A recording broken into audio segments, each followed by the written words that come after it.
You did a video about being in a fat suit. Yes. What did you notice about how people judged you? Dude, it was crazy. So like the first few hours, it's obviously like tiring to be in that all day because it's heavy and you're in prosthetics. But I genuinely wanted to do it to see what I've never been over obese or like fat. You know, I've been husky for a bulk, but like that's it. Nothing where people would look at me and be like, whoa, he's fat. And being in there all day, like when I went to a mall and people will look because I got a camera. It was, you know, it's crazy. So obviously like I find my future wife is beautiful. I'll say that with my chest up. So a lot of people will look at her when I'm with her now and not in a fat suit. People will, you know, men will walk by and, you know, look at her. Women will walk by and look at her because she's an attractive blonde girl. And when I was wearing the suit, we went to a mall together and like held hands and were walking, and you could see like people looking at her and then me like, what the fuck? How, like, because I to a standard Western society, it's, you know, maybe it's unattractive to look the way I did, and then to be next to a really beautiful woman, that you could see the confusion in their eyes, and I was like, damn, people really are. I just think every time I see that, I had to say it, usually it just means that guy has massive game. Oh, I thought you were gonna say something else. That's massive game. Huge. Yeah, I'd say by the end of the day filming, I literally had like way less confidence and I felt like a slum of depression, not real depression, but just like, I don't know, I just felt down about, normally I'm upbeat filming and I'm having a good time, but I felt like I filmed for 3 days straight and I didn't. And I was like, do you think maybe that's your mood wasn't as high when you're in the fat suit, that maybe you felt a bit self-conscious and that's coming through? Or no, do you think I would say that I definitely, like, you could, I don't know, I feel like when I walk around, people know that I'm a confident guy. Whether you see my body or not, I mean, I still walk with my confidence, you know, and I'm smiling, I'm a happy dude. And but when I'm walking around not as that, it's like the vibe from everyone else definitely affected me. So you feed off the vibe of others. Yeah. And I could feel the judgment. I could feel the just like, I was like, damn, I don't know. I'd rather not be here. Like not be in this environment. Yeah. But you also went to a fat camp. What was the thing that was the most surprising from that? That was a really unique experience. I brought someone that I'm friends with, named Rudy. And, you know, he's done a fair transformation. I met him when he was like 620 pounds, bedridden, probably going to die. Like, he would say this too. Like, he literally was on his deathbed, maybe a month away from probably eating himself to death. And he was drinking a lot too. I had no idea who he was. I met an Uber, told him why I was there. I was in the most obese city in America. He brought me there. And then he's like, this is my friend Rudy, like, give him some advice and stuff, because this is his friend. He wants to try to not let him die. And Rudy then saw the video, all the positive comments, like, you can do it, Rudy. So that positivity really sparked him to make a change. He dropped like 150 pounds in 6 months.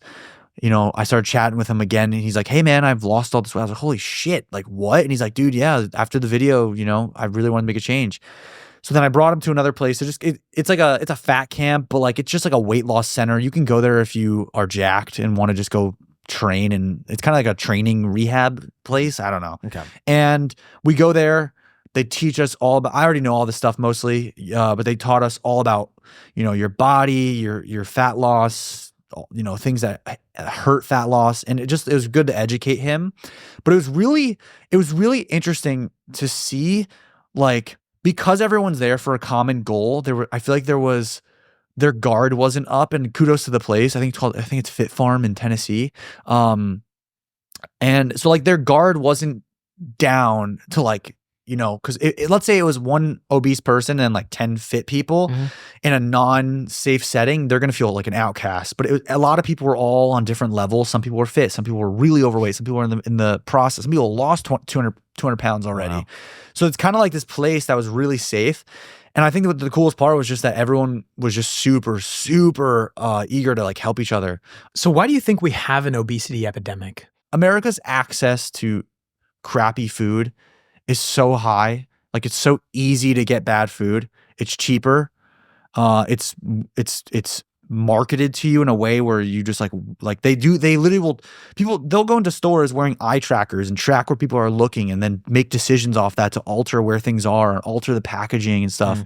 It's like really intelligent people are marketing and manipulating Americans, and we're all falling for it, whether you're fit or not.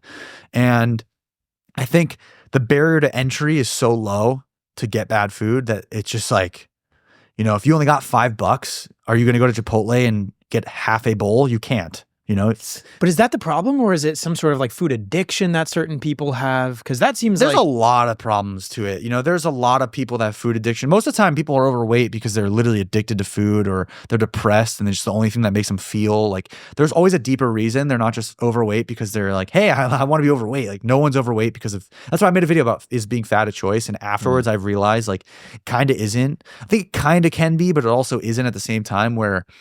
Like Mike Israel made a great point. He's like, when you go in your closet and you pick out a purple shirt, you actively made a choice that day to wear a purple shirt. But if you went up to an obese person and said, hey, take this pill and you'll lose all your fat. He said, unless they're a sumo wrestler, they're going to be like, all right, cool, thanks. Like, I would love to. So it's like, they're not choosing to be fat right now. Like, that's an outcome of many things that have happened in their lives and maybe years of overeating. And to reverse, that's really hard. So I think, you know, in America, fast food's extremely popular. Processed foods are an all-time high. You know, there's all these bad things in our food. Even in the organic, healthy, it's like, it's such bullshit. There's literally nothing.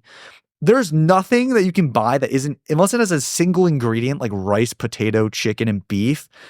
Almost everything has BS in it. And it's like super annoying because I try to cut it out. But you buy organic, nature something cracker, there's 4 seed oils, there's you know, all these, there's way too many ingredients, and I'm like, how are they getting away? But it's organic, so it's like it's all BS.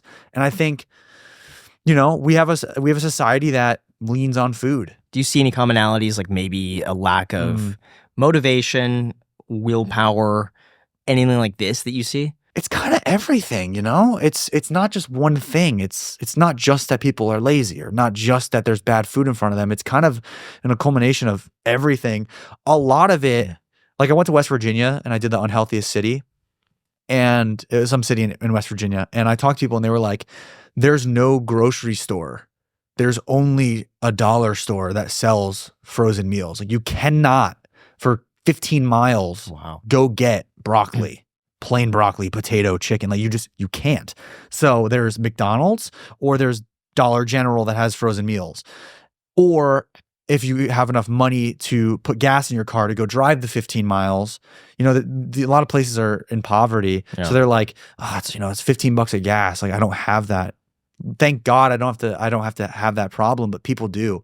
And those are the people that are like, well, I got $4. I'm going to go get a quarter pounder, you know, for 500 calories of all fat. Or I only got $10 for my whole family. We're going to get a pizza, you know? This is a controversial opinion. Yeah.